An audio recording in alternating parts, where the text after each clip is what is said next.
नमस्कार मित्रांनो, आज आपण बनवणार आहोत मठ्ठा। मठ्ठ्यासाठी मी इथे घेतलेला आहे 1 चम्मच जिरे पावडर, इथे काळं मीठ घेतलेलं आहे, इथे मी चाट मसाला घेतलेला आहे, थोडं आलं आणि एक हिरवी मिरची याची मी पेस्ट करून घेतलेली आहे। इथे बारीक कट करून कोथिंबीर घेतलेली आहे आणि 1 वाटी दही घेतलेला आहे। आता आपण हे दही एका पातेल्यात काढून घेऊ।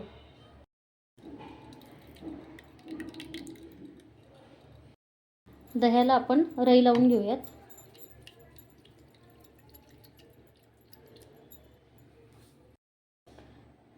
यामध्ये थोडं पाणी घालून घेऊयात।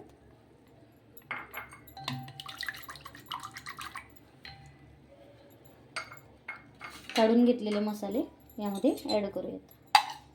हिरवी मिरची आणि आलं, जिरे पावडर, चाट मसाला, काळं मीठ,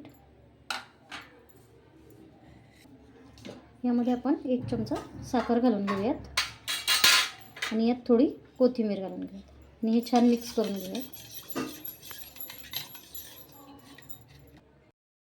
इथे आपला मठ्ठा रेडी झालेला आहे। व्हिडिओ आवडल्यास व्हिडिओला लाईक करा, चॅनलला सबस्क्राईब करा। धन्यवाद।